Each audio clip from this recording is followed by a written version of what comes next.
오늘은 7월 3일 열왕기하 6장 24절부터 열왕기하 7장 2절까지입니다. 이후에 아람 왕 벤하닷이 그의 온 군대를 모아 올라와서 사마리아를 에워싸니 아람 사람이 사마리아를 에워싸므로 성중이 크게 줄여서 나귀 머리 하나에 은 80세겔이요 비둘기 똥 4분의 1 값에 은 5세겔이라 하니, 우리가 어저께 말씀 끝에는 어떻게 끝났냐면 엘리사가 그 아람 군대들을 풀어줌으로 다시는 그 아람 군대가 이스라엘을 쳐들어오지 못했다, 이렇게 마무리가 됐잖아요. 근데 오늘 보니까 그 후에 아람 왕 벤하닷이 다시 들어왔다, 쳐들어왔다, 이렇게 표현하고 있어요. 안 들어올 줄 알았는데 다시 쳐들어온 거예요. 그래서 어떤 결과가 있었냐면 그들이 성을 다 포위했기 때문에 그 이스라엘 성 안에 있는 사람들이 식량 공급에 문제가 생긴 겁니다. 그래서 식량난이 생겼어요. 여기 보면 나귀 머리 하나가 은 80세겔, 나귀의 뭐 허벅지 살 이런 것도 아니고 머리, 그 하나가 80세겔이고 비둘기 똥 4분의 1 값에 은 5세겔이야. 비둘기 똥도 먹어요. 그러니까 식량난이 심해진 거예요. 먹을 게 없을 정도로. 그렇게 먹을 것들을 차단하는 그런 사건들이 벌어진 겁니다. 이해가 안 되죠?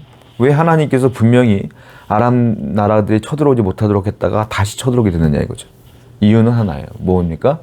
그 사이에, 그 이후에, 그 사건 이후에 이 이스라엘이 우상 숭배에 젖었고 하나님께 극심한 죄를 지었기 때문에 그래요.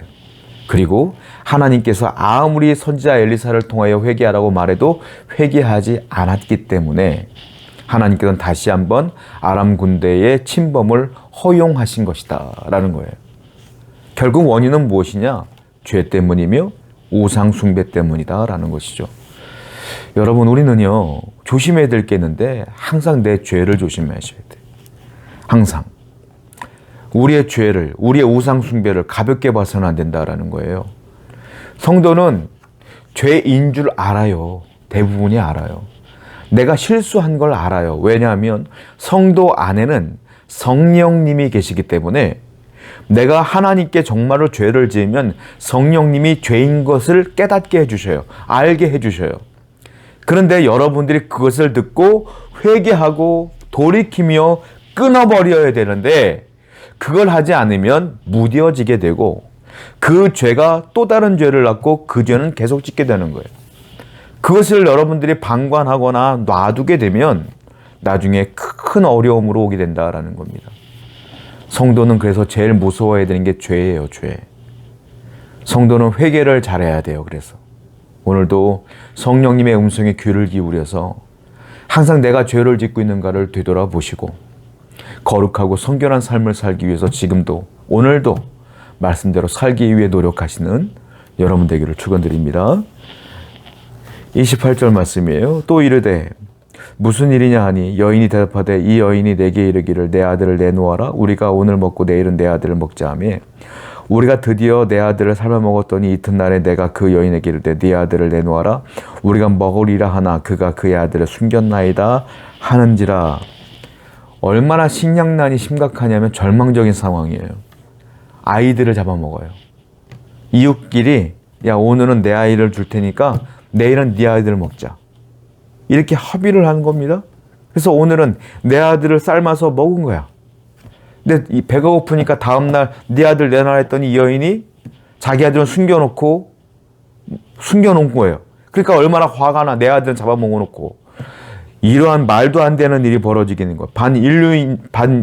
반인륜적인 일들이 막 펼쳐지게 되는 거예요.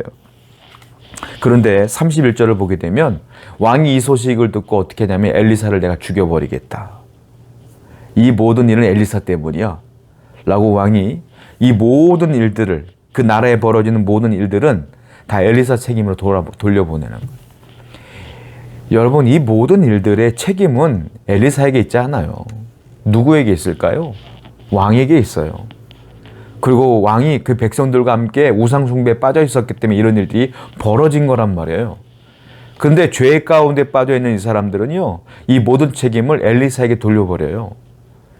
책임을 돌린다고 해서 문제가 해결되는 거 아니잖아요. 근데 죄인들의 특징은 내가 죄인지를 몰라. 내가 죄인인 줄을 모르고 쟤 때문이야 라고 핑계 삼아요. 아니에요. 나 때문이에요. 여러분들에 되어지는 모든 문제들 하나하나는 다 저 사람 때문이 아니라 나 때문인 거예요. 성도는 그래서 문제가 생기면 항상 하나님 앞에 겸비해야 되고 겸손해야 되며 주여 내가 무슨 죄를 지었습니까? 라고 회개하셔야 돼요. 그리고 늘 하나님께 물어봐야 돼요. 그런데 대부분의 사람들은 교만한 사람들의 특징은 무슨 문제가 생기면 이 모든 건 죄 때문이야. 제가 잘했으면 이런 일이 벌어지지 않았을 거야. 저 사람이 그때 그 말만 안 했어도 내가 이렇게까지는 가진 않지. 이런 식으로 다 남 탓해. 남 탓. 아니에요. 내 책임인 거예요. 나의 못남 때문인 거예요. 나의 죄 때문인 거예요. 항상 하나님 앞에 그 모든 책임을 나에게 돌리고 겸비하여 겸손하여 살아가시는 여러분 되기를 축원드립니다. 30절입니다. 왕이 그 여인의 말을 듣고 자기 옷을 찢으니라. 그가 그 성 위로 지나갈 때에 백성이 본즉 그의 속살에 굵은 배를 입었더라. 왕이요 그 왕궁안을 지나가는데 사람들이 봤어요. 봤더니 그 왕이 그 입은 옷 그 안쪽에 굵은 배옷을 입은 거예요. 굵은 배옷을 언제 입느냐면 초상 날 때 입습니다. 이스라엘 사람들. 누가 죽었을 때. 또 하나는 회개할 때 입습니다. 마치 그 모습은 자신이 이 나라를 위해 슬퍼하는 것처럼 보이는 거예요. 이 나라가 망했구나. 그리고 또 하나 이 나라를 위해서 하나님께 회개하는 것처럼 굵은 배옷을 입고 다녀요. 사람들에게 보이게끔 그 성 위로 지나다녀. 옷을 입고. 이거는 다분히 의도적인 거예요. 남들을 의식하면서 내가 왕의 책임을 다하고 있노라. 왕이 이 나라를 슬퍼하노라. 이 나라 때문에 괴로워한다. 이걸 보여주기 위해서. 그리고 내가 하나님께 회개하고 있어. 안심해. 쇼하는 거예요. 쉽게 말하면. 왜냐하면 그 다음 절 31절을 보면은 왕이 회개하는 느낌이 안 들거든요. 31절에 뭐라고 써있느냐. 왕이 이르되 사밧의 아들 엘리사의 머리가 오늘 그 몸에 붙어 있으면 하나님이 내게 벌 위에 벌을 내리실지로다. 엘리사 죽여버릴 거야 그랬거든요. 그래놓고 자기는 배옷을 입고 사람들 보이는 앞에 다니면서 마치 자기가 회개하는 것처럼 나라를 걱정하는 것처럼 보이고 있다. 가짜예요. 진짜 회개는 이런 게 회개가 아니라 진짜 회개는 마음을 찢는 게 회개예요. 내 마음을. 여러분들은 지금 진짜 회개를 하고 있나요? 가짜 회개를 하고 있나요? 하나님 앞에 내 마음을 찢으셔야 돼요. 배옷은 안 입어도 내 마음을 찢으셔야 돼요. 울부짖으셔야 돼요. 주여 내가 죄인입니다.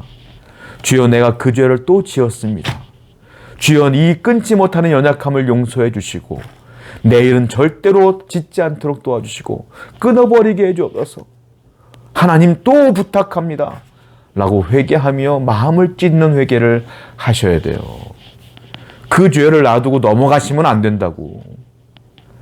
항상 죄를 하나하나 끊어내는 여러분 되기를 축원드립니다. 33절부터 7장 1절 한번 읽어볼게요. 무리와 말을 할 때 그 사자가 그에게 이르니라. 왕이 이르되 이 재앙이 여호와께로부터 나왔으니 어찌 더 여호와를 기다리요.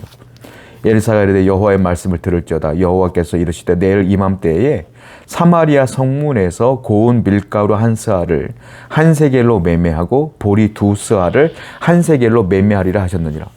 왕이여 화가 나서 이번엔 뭐라고 말하냐. 내가 이제 여호와 의지 안 해. 왕이 이런 소리 하고 있어요. 회개하는 사람이 이렇게 말할 수 있겠어요? 나 이제 여호와 의지 안 할 거야. 이 모든 재앙은 저 여호와께로부터 왔으니까 나 그 양반 말 안 들어. 나 내 마음대로 할 거야. 왕이 선포해 버렸어요. 그랬더니 이 말을 들었던 엘리사가 뭐라고 말합니까? 여호와의 말씀을 들으세요.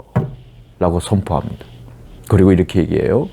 내일 이맘때쯤 이렇게 심각한 거예요. 식량난이. 자기 아들을 잡아먹을 정도로 심각한 상태예요. 이게 해결 방법이 안 보이잖아요. 그런데 엘리사가 이렇게 말해요. 하나님 말씀을 들으세요. 하나님이 제게 이렇게 말씀했어요. 내일 이맘때쯤 되면 사마리아 성문에서 고운 밀가루 한 스아를 한 세겔로 매매할 겁니다. 이게 무슨 말이냐면 우리 경제가 정상으로 돌아올 거예요. 이제는 모든 물건을 예전처럼 똑같은 값에 받고 팔 겁니다. 그러니까 경제가 정상으로 돌아올 거고 식량난이 해결될 거라는 거예요. 그것도 내일 이맘때쯤부터. 해결 방법이 안 보이는데 이게 불가능해 보이잖아요. 엘리사가 지금 그렇게 말하고 있어요. 여러분, 왕의 불신앙을 엘리사는 믿음으로 받아쳐버린 거예요. 누군가가 불신앙적인 말을 하잖아요. 여러분은 믿음의 말씀으로 받아쳐야 돼요. 하나님의 능력에는 한계가 없고요. 하나님은 이 문제를 해결해 주셨어요.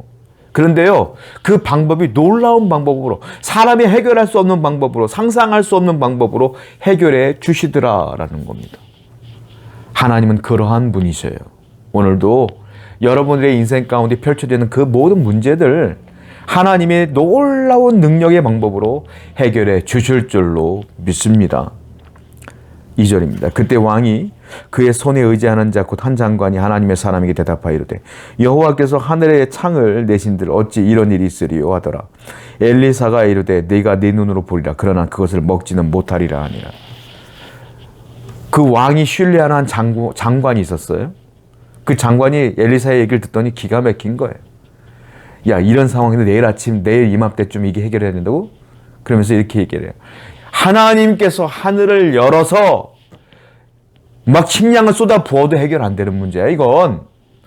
이렇게 얘기를 합니다. 그랬더니 엘리사가 이렇게 얘기를 해요. 너는 네 눈으로 이 문제가 해결되는 걸 볼 거야.